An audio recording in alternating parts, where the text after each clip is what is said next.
to everybody who watched my very first YouTube video. I've had a lot of feedback on here, on Instagram and on TikTok. I'm Puddled Up Pod everywhere. You can find me on any of those platforms. One of the questions I got following my video, painting lots of birds, is how do you get the knowledge up to paint lots of birds, their anatomy, all of that? There are two ways. There are two ways that I built my knowledge of bird anatomy and the types of birds that I ended up painting all the time. I draw lots of animals and lots of things, but birds more than anything. And I guess that's just because I love them. But there's two things. This is the first one. I want to learn how to do the YouTube effects. So observation should go here. By observation, I don't just mean watching David Attenborough talk about birds, though that's a good thing to do too. I mean going out into the wild or into the real world to watch them in person, in the zoo or in the wild, as we did today. We went to the lake. My partner Silver is in the background. Hi. Near here, there's a couple of nature reserves, the kinds of places where birds flock. And we went to the lake, which means we saw a plethora of water birds. At the minute, the Midlands is shrouded in a dense fog, which is baffling because that doesn't normally happen. So the lake did look pretty mystical. These little grebes were the first guys we encountered, but there were loads of common birds, crows, magpies, seagulls. But this place is famous for its colony, I think it's a colony, of cormorants.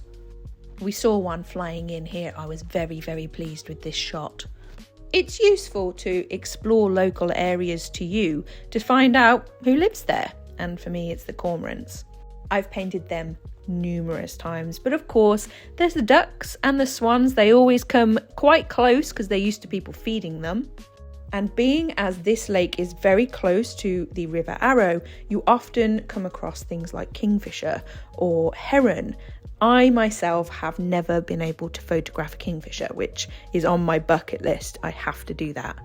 There's a sort of magic about being a bird person, and the way that you become a bird person is you just spend a lot of time with birds. They'll let you approach them, as this robin allowed me to approach.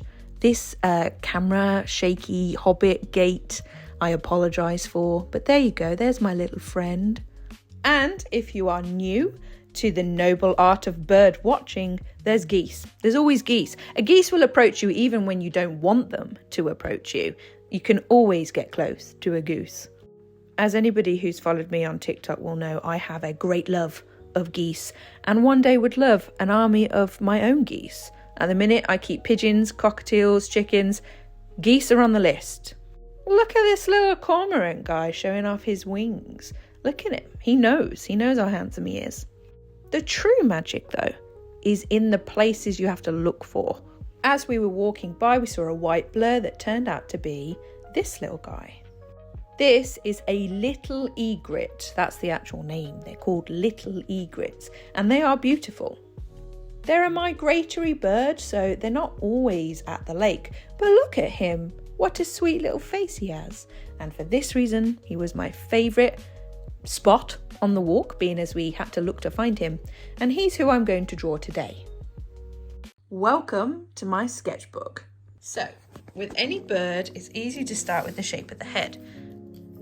The egret has a sort of egg-shaped head with a very pointy wading beak.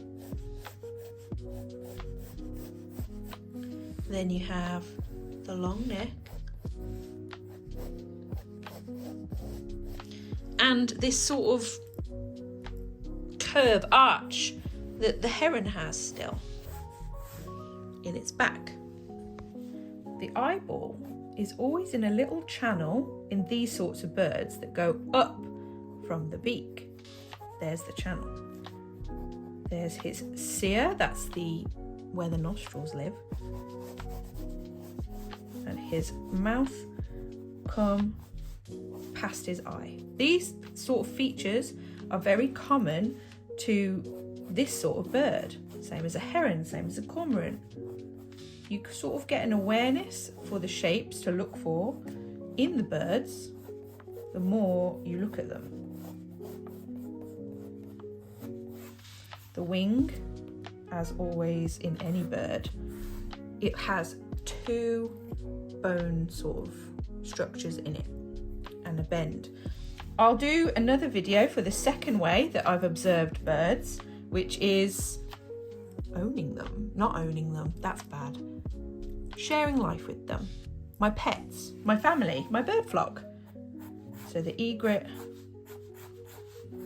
has a kneecap and the legs bend forwards, which is counterintuitive to us drawing mammals. The secretary bird is a good one to look at for the way that legs on big birds move. And then we have these things. I don't know what these things are called on the heron and the egret and birds like them, but they're like feathers that extend from the head. And then the tail is somewhere here. And that is your egret.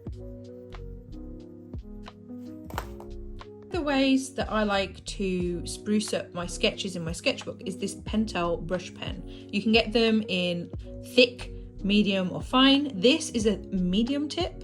It's a very sensitive way to ink because you can use broad or fine strokes depending on how you angle the brush.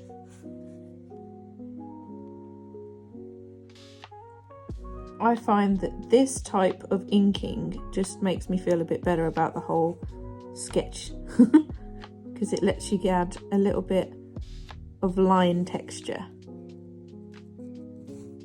Just quickly gesture drawing like this and not being too precious about it just makes everything a lot more second nature when you're coming to draw these types of birds. Just do it over and over and over and over again. For example, this is a page of frogs. Squirrels and frogs and a weird horse thing. Your sketchbook is a playground. The more familiar you get with the shapes of an animal, the easier they are to draw with or without a photo reference. This goes for human beings, people, faces too. This was the portrait challenge from a couple of years ago on Pinterest. I just did a couple a day. The second method of getting familiar with bird anatomy, painting birds, etc. is interaction. And I will need the help of my flock to do that. I've been down to my aviary today and they said no. And I'm not in the business of making my animals perform for the camera. Some days they will and they're happy to, and some days they just don't want to. And my pigeons were mud bathing this morning, getting absolutely filthy, and said no.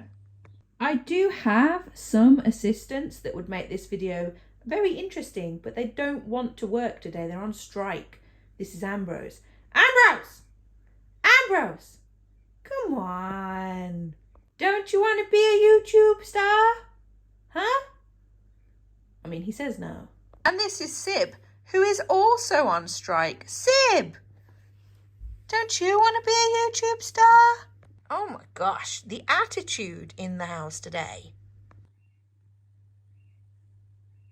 If you can hear that, that's Scout, my outdoor cockatiel in the aviary. She wants to join in. However, she's chaotic and will not be helpful. I also have a human man, and he didn't want to be in the videos today either, did you, human man? No. No, but sometimes he does. So on a good day, I will ask for those birdies to help me do the next bit. And to be honest, it's probably going to be the chickens. The chickens are always up for anything. Chickens are great. Thank you if you've stuck with me to the end. I hope this was helpful in some way.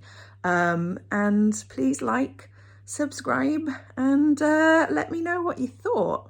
I never know how to sign off on YouTube. Bye!